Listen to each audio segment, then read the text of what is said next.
Hi, today we're going to second study or talk on the notion of deity, Buddhism, fiction and fact. We're going to look at how views play a role in our lives, and especially in Buddhist training. Today we will go into the nature of faith. We look at how religion works and related topics, related teachings. Now, if we look at how we function in our daily lives, we have two aspects of our life. As you listen now to this talk, perhaps the most important thing is you have a feeling for the Dharma. There is a liking, or even a love for the Dharma. Of course, before that, maybe you think a bit, you give some thought to what kind of religion that would help you. Or what kind of teaching is useful to you. But if you really look at our average daily life, do we feel more or do we think more? If you really examine very carefully, we actually feel much more than we think. In the sense that thinking is, you use concepts, ideas, language, words. Yes, we do a lot of that when we especially communicate with people. I suppose it is also right to say that certain people think more than they feel. Unfortunately, if that's the case, then you're not likely to be really happy. You're going to have more issues with life, so to speak. Or maybe we just don't think about certain things. We think about other things. So thoughts have a very tricky way of shutting off other ideas. In fact, thoughts have a way of projecting itself in such a way that they can cut off all other thoughts, which are, in a sense, more important to us. On the other hand, when we talk about feelings, especially in Buddhism, we have to always be careful to, in a sense, understand all these words we're talking about, how are they defined in Buddhism. We should not get too caught up with the dictionary definition of such words. We've got to know how do the suttas talk about feelings, for example. So in the suttas, feeling means basically direct experience of something. A very simple example, right? If you see there's a fire burning, you don't debate, no matter how much debate, very learned professors come along, discuss whether fire is hot or not. You won't know until you actually go near it, or you are brave enough to touch it and get burnt.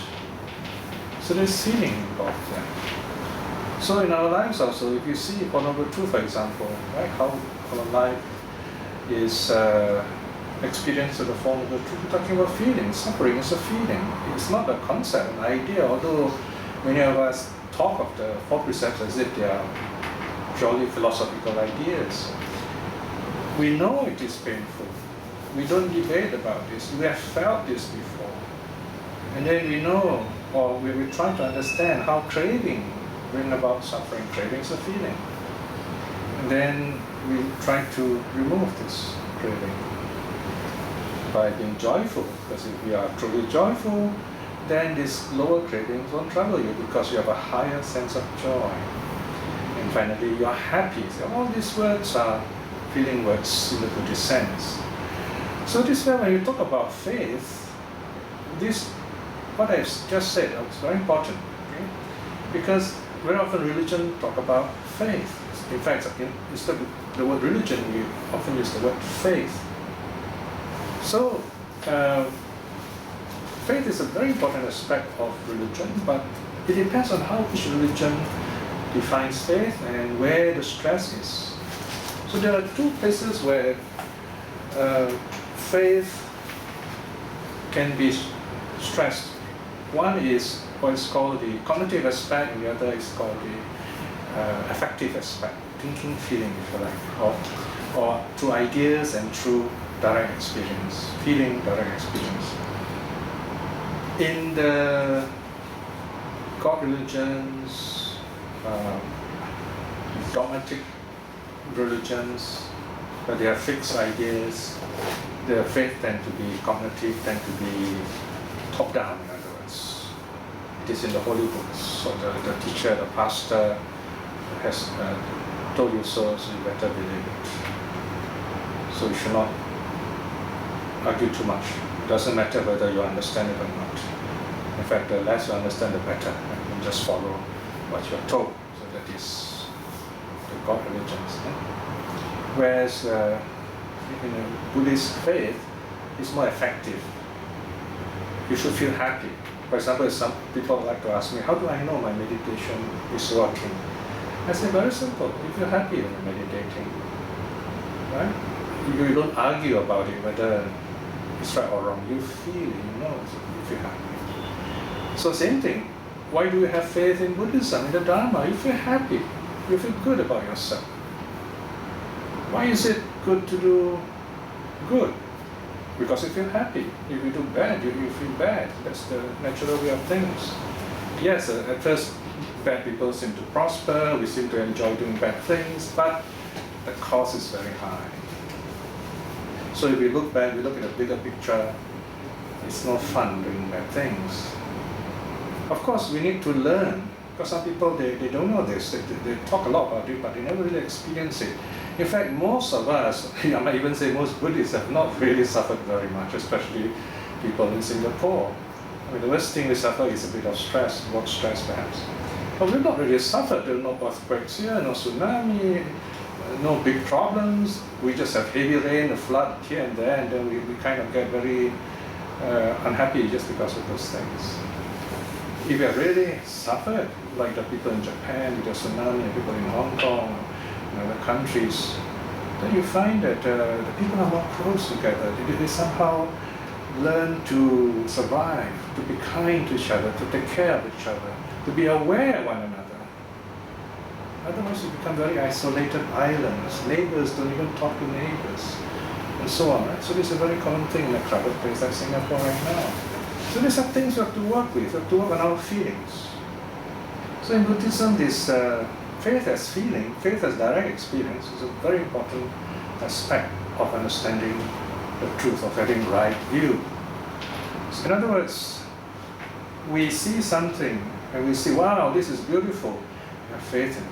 We see the Dharma, we meditate, we read the suttas, we feel so happy. You don't even have to think about it. It just arises in you. So naturally you feel happy, and your life is guided naturally to do good. We don't need views even.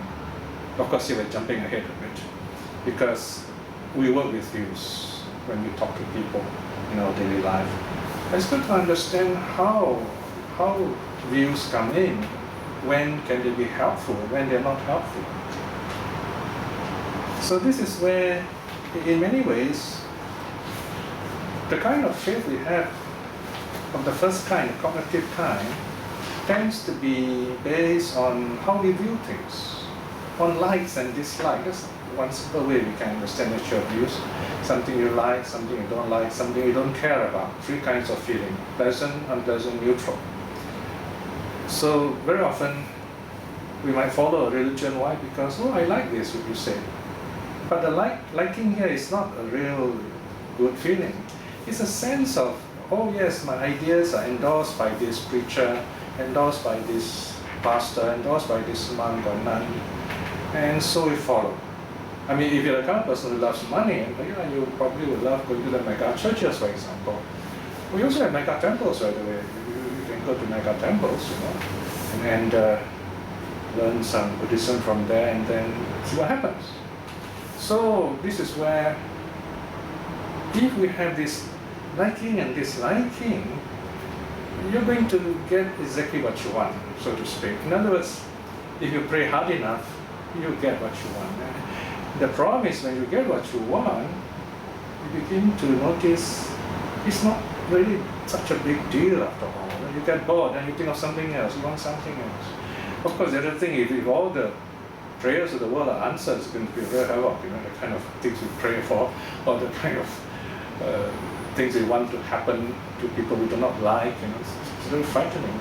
And today you see how sad, religion is causing so much strife, even in once peaceful places like Myanmar. You have monks talking against other people of other religions. But something's wrong there. There's some wrong view going on there. So once we start forming these kind of views, things can get so bad that when it becomes action, with lots of problems, then we turn this human world into one of the lower realm, into a hell state, or animal state, or hungry ghost state, or asura state, or preta state. So we have to be very careful with the kind of views that we entertain. Views are not meant to be entertaining.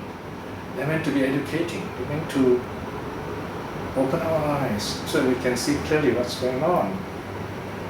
Seeing, right? So when we say view, the idea of seeing is very important.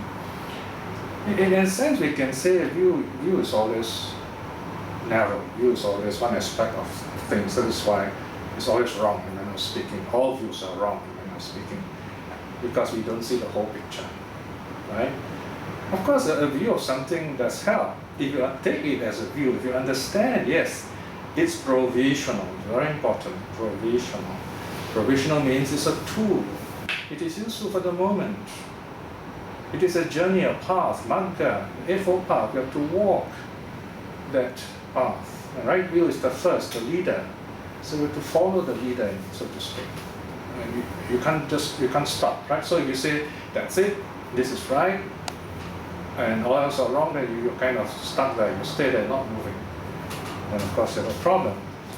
So what keeps us moving? Is of course wisdom. Wisdom keeps us moving. So here again we have this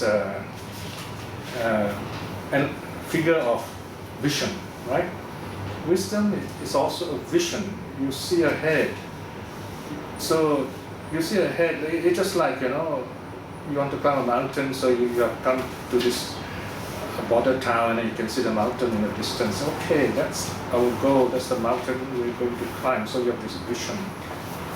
Or in the suttas, you have this very beautiful analogy where the streamer is like someone, a survivor from a sunken ship, and he's able to stand on some shallow water. So it's near the shore. You could see the shore. So it's just a matter of time. You could just carefully walk or swim quickly and reach the shore. Or it could be someone who has reached a well and he sees water in the well, but he's not drunk yet, but he can see. There's the idea of seeing, okay? So you see something beautiful in the Dharma. We need to see that, because if we don't, then all we do will just be talking Dharma, talking Buddhism, that's all. And you'll be simply comparing speakers, comparing teachings, and that's about it. So in other words, to become a Buddhist, your life has to change. It's not whether your view is right or wrong. No matter how beautiful your view is, no matter how great a teacher you have you become a better person? Are you truly more happy? Are you truly good? So this is a question we must ask ourselves about nature of views in Buddhism. So we're talking about wisdom here, right? So here, section 3.4, you have the training models that Buddha uses. And one of the very famous models, this is one of the commentaries, is about how the Buddha talks about wisdom. In the Vibhanga, in the Sangiti Sutta and the Vibhanga, we have three kinds of wisdom. Chintamaya Panya, Suttamaya Panya, and Bhavanamaya Panya. In other words, how do we know things? How do we know anything at all, especially useful things? The first thing, if you ask ourselves now, all the things that we know right now, just imagine, how do I know all these things? Imagine, for example, we know somewhere in Singapore there's a flood, or somewhere in the world, Japan is going to take over leadership of the Olympics, and something happens in another country, and then someone says, our neighbor, something happened to that person, and so on. We hear this from other people. Most of our so-called information comes from other people. This is called herd wisdom. Here wisdom means knowledge, general information. So we hear a lot, and it's very important to hear broadly, and it's a kind of real broadband, if you like. But at the same time, you got to focus. You got to be very clear about what you are listening to. Is it useful? Is it helpful? If it is useful and helpful, then you must be all ears, as the sutta say. No? In other words, carefully listening. That is why the true disciple in the early Buddhism is called sāvaka. Sāvaka means one who listens. Listens to the Dharma, because those days the Buddha would talk, and no, so you listen to the teacher. Just like now, as you're listening to me. So, this is the first, most common way we learn things. And someone who has heard a lot is called sutta, S-U-T-A, one who has heard a lot. And it's also synonym for being wise. Today we will say someone is well read. But well heard far outshines someone well read. Well heard in the sense of wisdom, well read more intellectual knowledge. Of course, reading helps. Reading is part of heard knowledge in this case. And then you think about it. This is the second important aspect of learning. We learn to think about it. In fact, in primary school, we just learn to memorize things. In the preschool, in kindergarten, we just memorize things what our teachers tell us. Then in secondary school, pre-U, we start thinking a bit more for ourselves, right? Cinta maya panya. Cinta means thinking. If you like, you can call it philosophical knowledge. So the first kind of knowledge, heard knowledge, can be said to be academic knowledge, even not simply schooling knowledge. Right? Second one is philosophical knowledge. You think about it. Your mind is calm and clear, you think very carefully and you put things together. Right? You remember the suttas and you connect them together. And you find, wow, I understand this better. Right? So we think, up to that extent perhaps. Then the third one is called bhavana maya panya.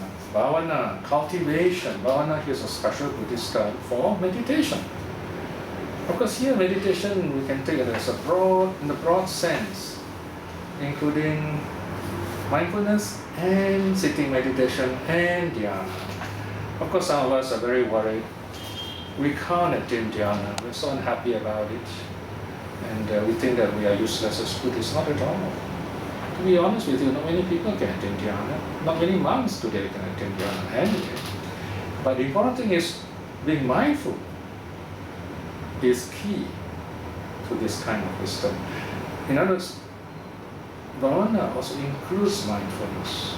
But don't underestimate yourself, because if you really love the sutta, you love the Dharma, and you lead a life which is well founded on moral virtue, one day it just happens. You have a glimpse of dhyana, the deep peace. You might not even know it at that time. But then in retrospect, in the future years, you look back and say, wow, I was very peaceful at that time. That was dhyana. But don't worry about it. It is not an attainment, it's not an achievement thing. It happens. Then you know it. Then you benefit from it. It's not something we use to measure ourselves against others. You feel happy and humbled by such experiences. It's not like a title that you use to show yourself to others. It is a vision of reality. It helps you to see through reality more carefully, more broadly, more directly. So this bhavana maya panya is a meditation, it is a realization, it's a direct experience of reality through mindfulness, through your meditation, breath meditation, loving kindness. You begin to connect lots of loose ends, things you don't understand in the suttas. Sometimes in my translation, there are some difficult questions I couldn't answer. Like all the monks I know, they couldn't answer themselves. Of course, on many occasions they gave me very good and helpful answers. There are even times I'll write to some very kind scholars and say, well, what does this word mean, And they give me a long, wonderful reply. But I felt something seemed all right. Then just gave it some thought. I said, all these early suttas, their approach is very simple in terms of grammar and vocabulary. Meaning is another thing. The meanings can be very profound. But the style, the grammar and language can be very simple. So, I just putting things together, reflecting on this, I got the answer myself. I write back to the scholar and say, I think, I found the answer, this is the one. And both of us are very happy. So we have this kind of exchange because we both love the Dharma. Doesn't matter who's right, doesn't matter who's wrong. We learn from each other. So the Bhavana Maya Panya is wisdom from direct experience to the mind, to connecting things together, seeing a bigger picture. And you stand back and say, well, just let go of everything else. So these are three kinds of wisdom. Then you have what are called the three good truths. Again, here is to help us understand initial views better, to live the Buddhist life more effectively, to learn. This is called the three Tisadhamma. Tisadhamma. T means three, Sadhamma, the good Dhamma, true Dhamma. So this is, in other words, theory, practice, realization. Right? The good truth as theory. Pariyatti Sadhamma. Theory. So this theory is the same as Sutta Maya Panya Dhamma, Maya Panya. The wisdom that is heard. Theory. Of course, what is well read is included here also. Alright, now like you're listening to me, you listen to the Dharma, so it is heard wisdom. It is also theoretical Dharma. And then you feel very inspired, you feel very happy, and I hope you do. Then you do some kind of meditation, some kind of practice. Very often, one of the happiest things I can hear people telling me is that, I read one of your translation, I read one of the suttas, I feel so happy, I feel like meditating. That's the way it should be. And that's called Patipatti Saddhamma, the practice of the true Dhamma. Of course, here you have two aspects. The practice here, body, speech, and mind. In other words, keeping a moral virtue, where you discipline, restrain, purify your body and speech. And then your mind, practicing of meditation, mindfulness. And then you have the good truth as realization, Pativeda Saddhamma. Of course, this refers to the thinning of streamlining and upwards, and other levels of sainthood. So this one, the good truth as realization is where you go beyond all views. So in a sense, the theory and practice there are views there. And when you realize something, you realize that you don't need any views. It's just like if I'm not been to, say, a beautiful place somewhere in the world, I see some roaches, I meet people who have gone there, we talk about it, spend long hours chatting about it, but we've still not been there. So no matter how nice it sounds, we've never been there. Or we could talk about food, how to prepare some really delicious food, all the technical details, utensils, ingredients, but we've never done it, we've not even tasted the food yet. You've got to do it. You've got to go to the place, you've got to prepare the food, eat it, right? So theory is like preparing, talking about the food, just talking about the food first, and then practice like preparing the food, and then realization is where you have eaten it and you're fully satisfied. So it's a kind of spiral process with this training. Right? Notice here, we don't need to talk about vows and all kinds of rituals. In many ways, Buddhism is very, very non-ritual, or even anti-ritual, because rituals tends to make you stuck in one kind of action. Of course, some rituals are good if you understand the meaning of it, because these rituals are meant to help you get your mind into the peaceful state of letting go of the world. Rituals are useful when they help you to calm down your senses, to renounce the world for a moment, so that you get into happy and deep meditation. So right view, in other words, help you to grow. Right view is the right way of looking at things. It's one clear, good way of looking at things, so that you become happy and become wholesome. So this is where some scholars say that right view actually is a way of talking about things, which is quite right in a sense. If you look at it, propositions, things to talk about. And of course, if you talk about right view as propositions, in other words, we are using words and language. And we must remember words and language do limit things to a certain cultural level. Right?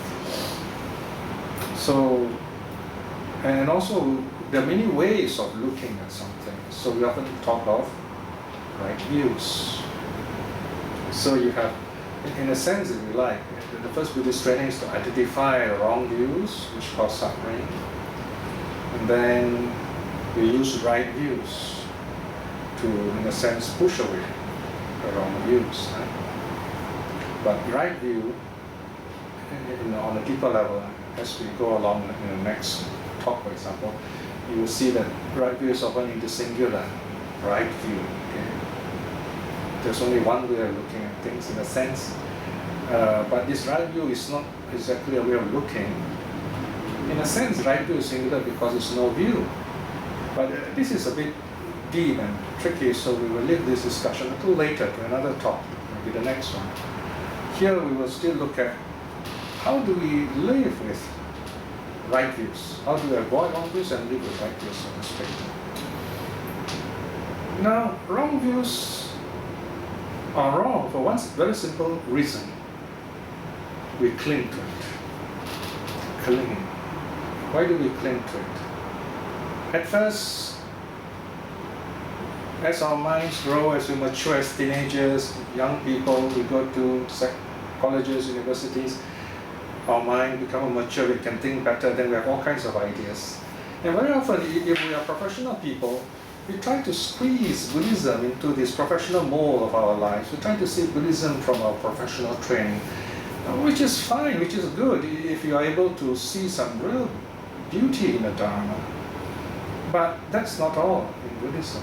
It is a professional view of Buddhism. On the other hand, if you are professional and you say, that's it, this is the only way Buddhism should be, Buddhism should be a follow management style, or some other way of thinking, Buddhism should be a science, and so on. These are all very limited ways of looking at Buddhism. So this is where we cling to certain ideas. So before that, we don't have an idea, so we crave for it. And once we think that we have an idea and we are right, and we hold on to it, we do not want to let it go. And that's a sign that it is a wrong view. A wrong view makes you feel insecure. You want to protect it. You have to prove other people are wrong. And you have to argue yourself. You have to disprove people. And if you fail, you get angry. All these are very good signs of a wrong view. Because if you have a right view at least, even if someone say you're wrong, it doesn't really matter, because you know fire burns. If someone say, no, I don't believe fire burns, you're wrong. You just say it's okay. In fact, you have compassion. You feel pity for this person. You feel a sense that only this person knows. Right? So you're not going to get upset with this person who comes and tells you fire does not burn, you're wrong. You wouldn't get angry with this person because you know the truth. You will have compassion for this person because you know this person one day is going to hurt himself. So there you are, your wisdom, your compassion, they go together. You need to have them both. And if you have them both, then you know you're on the right track with right view. In short, to have right view means not to cling to those views. You don't have to cling to the view that fire burns and hurts you. You just know. You know it, you just take it like that. Right? You don't have to cling to it. It's so natural. So here, on a more practical level, we talk about right views, wrong views, right? And I'm sure many of you who are listening to this recording or you're reading Sutta books and Dharma books, it's because you want to know what are the right things about the Buddha's teaching? What are the wrong things about the Buddha's teaching? So this is where we want to push away wrong views, get rid of the wrong views. And we use right view to do that. So there are scholars like Paul Fuller, and he uses in his book called Notion of Ditthi, from which I got this title for my talks here, and also his essay, ST 40.1. he uses the word opposition. In other words, you use right view to oppose wrong view. You use it to push up wrong views. In a sense that helps, because we all need ideas in our heads. So if we have a good idea, then we don't need a bad idea. Right? So that helps in a sense. And of course, in the suttas too, we do have definitions of wrong views and right view. For example, in a number of suttas, in the Majjhima, we have this definition of wrong view. There is nothing given, nothing offered, nothing sacrificed. There is no fruit or result of good or bad actions. There is no this world, there is no next world. There is no mother, no father. There are no spontaneously born beings. There are no recluses or Brahmins who, living rightly and practicing rightly, having directly known and realized for themselves this world and the hereafter, proclaim them. Okay, so this is a kind of a technical set of finding what wrong views are. Let's quickly look through them. The first one says, this person says, oh, there's no such thing, giving is useless, it doesn't mean anything. In fact, you just waste your money, waste your time. This is what? This is a wrong view because they feel there's no value in giving.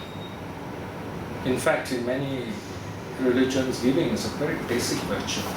And this is a charity that starts at home. You're generous to each other. The whole of human civilization starts with giving. We share food. Giving is a very important, basic, wholesome human behavior. So imagine someone who believes that giving has no value, right? So it's going to be a very selfish person, isn't it? But sadly there are people who think like that. So we need to help them correct this kind of being generous with them.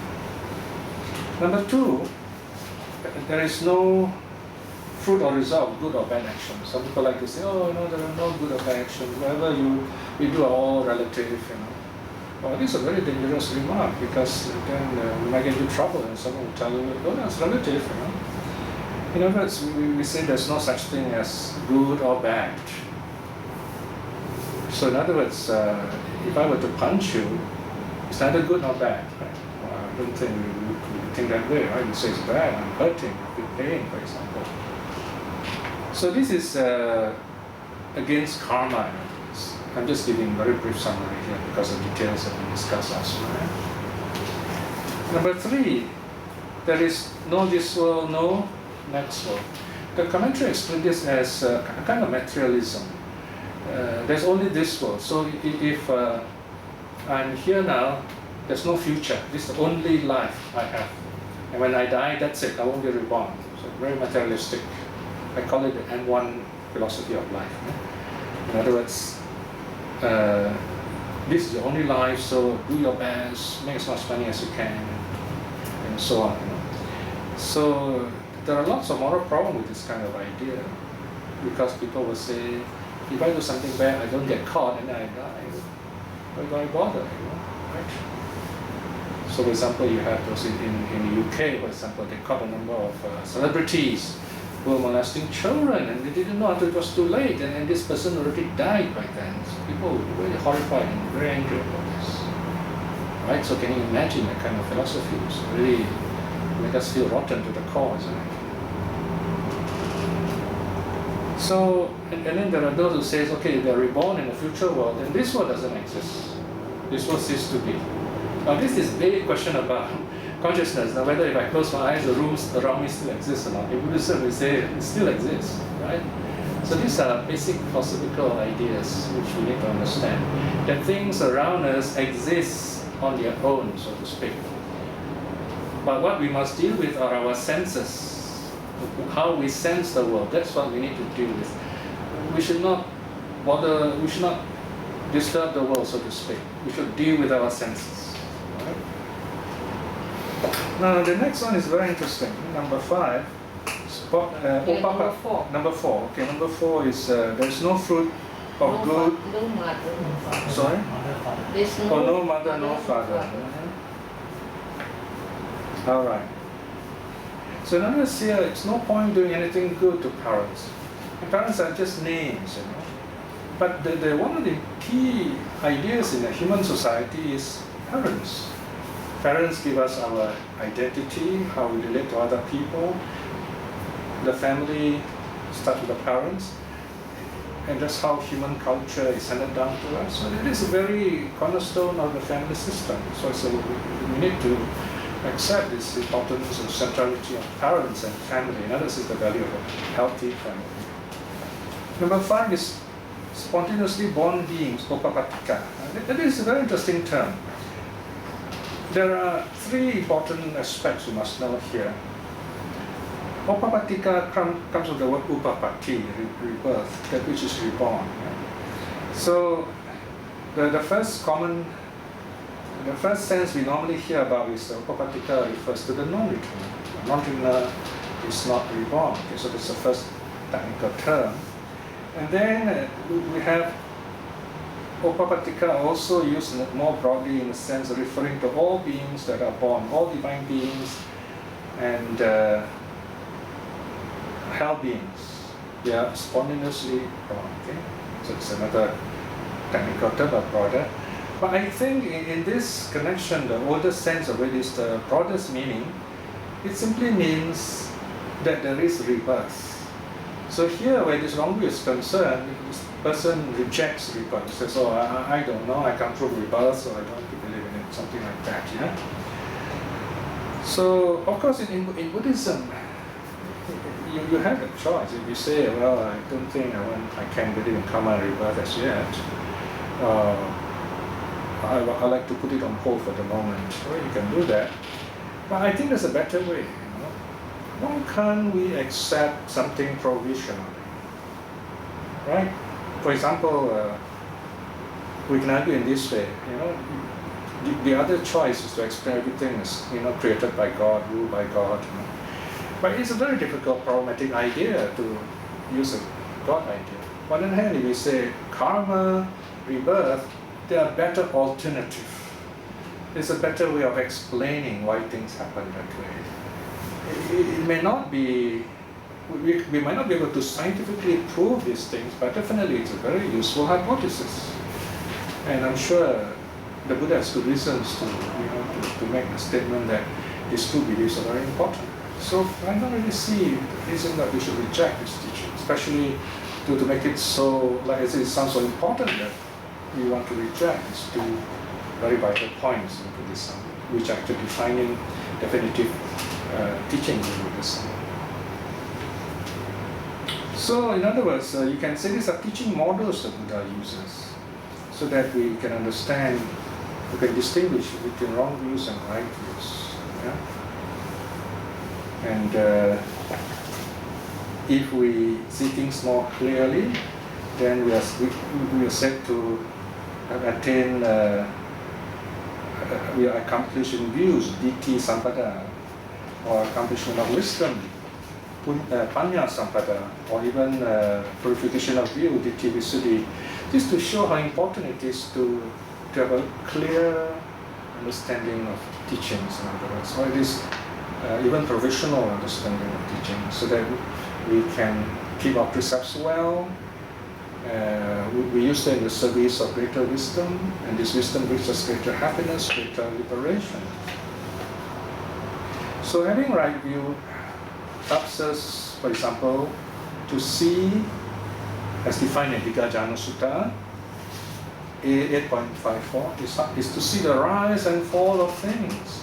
When we look around us, we don't see capital G God or small g God. We see rise and fall. We see impermanence.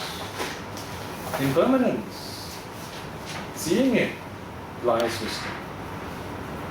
We can deny God, but we cannot deny impermanence. It's there all the time. We just need to watch it. It's there. And if you do that, the more you do that, the more wisdom will arise in you. This is the actual secret, the most secret teaching in Buddhism. It is secret because we are ignorant of it. The secret teaching in Buddhism is, if you constantly reflect on impermanence in this life itself, you will become a stream winner. S 25.1. In fact, chapter 25 of Samyutta Nikaya, all the 10 suttas in the Samyutta, in the Okanti Samyutta, tells us, gives the same message. The Buddha guarantees you, if you regularly reflect on impermanence of all your senses, of the five gates, the world around you, and so on, in this life itself you attain at least streamlining. If not, definitely at the moment of passing away. Do look up this sutta, chapter 25 of the Samyutta Nikaya, connected sayings of the Buddha. Yeah?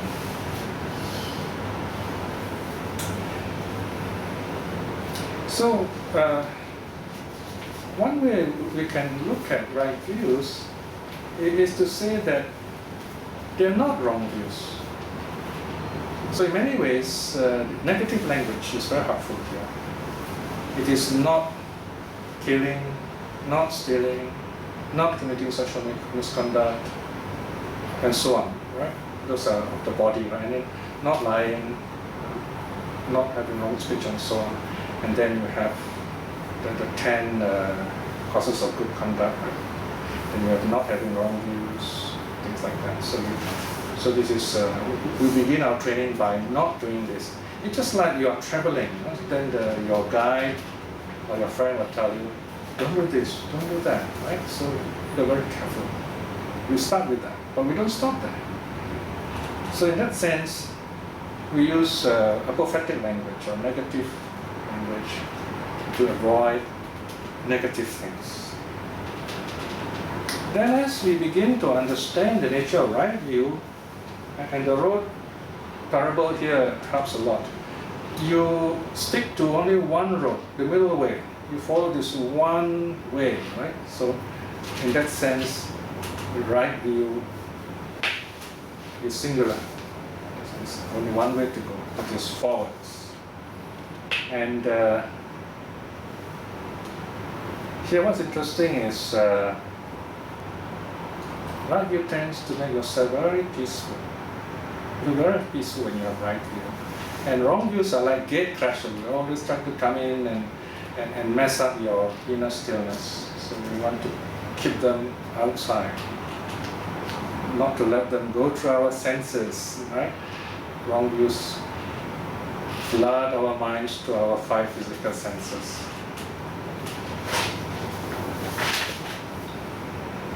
So this is where, if you understand the nature of the senses, then in many ways we also protect ourselves against wrong views. As human beings, we know things through our eye, ear, nose, tongue, body. And it's the mind, that's the one that makes sense of all these things. So in a sense, there are six senses. But we can only know one thing at a time. Right? So that's one thing we should know. We should focus on one thing, make sense of it, understand it at a time, and then what do we see? We see rise and fall. We see impermanence of these things. And once we experience this sort of direct seeing into all the experiences of the senses, seeing that they are impermanent, we also see something else. They are conditioned. Why? Because they are gross, as the sutta said. Olarika, gross meaning they're all sense-based. You know, our senses are not perfect. They tend to color things up, or tend to distort things. So we have to be more careful how to examine whether are we seeing the right thing, are we hearing the right thing, and so on. So all these are conditioned by our past, by our opinions. So they're conditioned. What are those conditions that make us see things this way? Because these conditions can make us feel very good when we see something, or make us feel very angry, very bad when we experience something to the senses. So you have to be aware, what are these conditions? What is useful here is we begin to understand there's no one to blame really. So we bring in the teaching of non-self. There's no one to blame except conditions. Conditions are what's creating the way we see things, the way we experience things, and the way we suffer, because we fail to see the conditions. Once you understand the condition, you understand how this feeling arises, and how thinking also arises.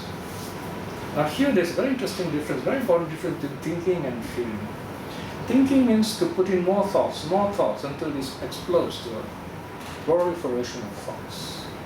Thinking is measuring, adding, multiplying, more and more ideas, more and more thoughts, and we get stressed because of all this. But feeling, on the other hand, you can't measure. When you talk about loving kindness, you say it's immeasurable, apamanya, right? So when you get to a wonderful meditative state of loving kindness, you come to this immeasurable state. It's so joyful. You can only have joy when it is immeasurable. If it is measured joy, you won't be happy. You put a coin inside and then you say, I feel happy, and then it's gone. You know? So if you don't feel happy, then the happiness is the cause of unhappiness. It's rather conditional, isn't it? So in a sense, metta is called unconditional love for a good reason. You just settle down, happy, and all beings be well and happy. Yeah? Total unconditional acceptance, wishing all beings well and happy, clearing your mind of negative thoughts. So this, when we notice these ideas of feelings, feelings are also impermanent. Loving kindness is impermanent. Then we begin to value it more. We realize that we feel we need to cultivate more loving kindness, because we forget. Once we come out of our meditation, we let the world in again, we have to communicate with other negative people, and in a sense we lose our energy. So it's impermanent. We have to build this up. Another way of looking at all this is that we are going through a process because we are not awakened. We are not wise enough. There's so much more we need to learn how to deal with people, how not to be unhappy ourselves, not to be angry, not to be fearful, not to be lustful. So we see ourselves as a process. We see ourselves rising, falling also. Right? In other words, we're learning, we're making mistakes, and we're learning from our mistakes. That's the process. If the meaning of life from the Noble Truth is that life is imperfect, suffering, and the cause is striving, that's the meaning of life, then the purpose is the last two Noble Truths, that is to attain nirvana, end suffering, and to work towards that goal. In some texts, the last two truths are reversed. In other words, you practice the path first and then you attain nirvana. That's the purpose of life, of the Buddhist life anyway. So in this sense, if you like, you can say, yes, in a sense, we use right view to push out wrong view. At this stage, yes. But at the same time, we must say, even this effort we are making is something conditioned. Right? We learn suttas, we hear talks, and then we make an effort, which is of course helpful to an extent. But we must remember, it's only halfway in our journey towards wisdom, true wisdom. And of course, if life is a journey, we got to keep on moving. We can't stop. Or you can stop for a while, a few minutes, but not too long. You got to move on. Otherwise, it might get too dark, too dangerous. You just got to find a safe place for a rest or for a break. At the same time, as we move on this journey, we must keep our senses open and clear, be mindful. Of course, one way of looking at life is we can say, why can't we have no views at all? Why can't we just shut down all our senses and be happy? Yes, of course we can. But it's not easy, not yet. That's too far ahead. Oh, there was one person called Diganaka, Sariputta's nephew, who one day came to the Buddha. He got so fed up with the Buddha because the Buddha converted his uncle Sariputta. So he told the Buddha, I have no views, okay? I have no view about anything. I do not accept everything. It's like someone is coming to you and say, I have no views at all. Okay? And the Buddha, in one single repartee, in one single answer, he says, oh, that is a view too. In other words, if I tell you I have no views, that also is a view. So if you do not have any views, you don't have to really say it at all. You feel happy and you are yourself when you're speaking, and you don't have to say anything about it. People look at you and know, say, wow, you look so happy. How come you're happy? So we're going to look more on this aspect, on how being single-minded, how we can let go of all views and be truly happy. So this, in the next talk, we look at right views and no views. Okay? So today we have stopped at page 17 of this. We've stopped at section 7 of the essay. Right? Any questions? Okay. You mentioned that we. Okay, I want to ask you a question on how do you feel actually, you know. Some people have no feeling and, you know, how do they learn to feel more? Well, number one, we all feel. It's whether we are aware of it or not. Whether we know how to direct, refine, and learn from these feelings or not. In other words, mindfulness. We need mindfulness. Remember, feeling means what? Giving thinking a rest. We do feel. If you say, I like something, it's a feeling. Usually it's a feeling. Right? When you go shopping, feeling is at work. When you fall in love, feeling is at work. Of course, the one thing about the business model, industry, finance, you're meant to think. That is why people who are in this line get very stressful, because they're meant to think without feeling. To feel, in a sense, is just to, you got to tell yourself, in a very simple way, you have to tell yourself, I'm at peace with myself, I am happy. And you got to do something that is positive, that allows you to, at least momentarily, break away from this cycle of thinking, by watching the breath, doing loving kindness, meditation happens, right? So it's practice. If you practice well, you can learn to feel. This is something we need to do, right? You can't really, talking helps, but not as much as actually practicing meditation. In other words, meditation teaches you, one among many benefits, teaches you how to feel. To feel, remember, means to directly experience a true reality. Even the scientists go through this. The greatest discoveries the scientists make are when they stop thinking scientifically, when they experience something directly, and then they go back to their theories. Remember, theories are made after the basic facts are known, not the other way around. So on that note, we end the study for today. Okay, let's go to a short reflection. Once again, we are gathered here to reflect on the wisdom of the Buddha, which he has so wisely and compassionately prepared in such a way that it has come down to us, so that you and I can listen to these teachings, benefit from it.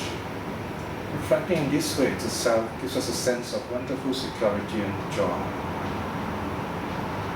By this happy thought, by the power of this good karma, in this life itself, whenever we meditate, we feel peace, we feel good focus. With the power of all the good karma we have done, may we attain spiritual liberation, especially stream winning in this life itself. In this moment of peace, let us send our loving kindness to all our teachers, to all our loved ones, that they will be well and happy. Let us send our loving kindness also to our people who are seeking the truth, people who are working for the Dharma, even those who are inimical to us, inimical to the Dharma, that the Dharma may touch them, may be good and happy people.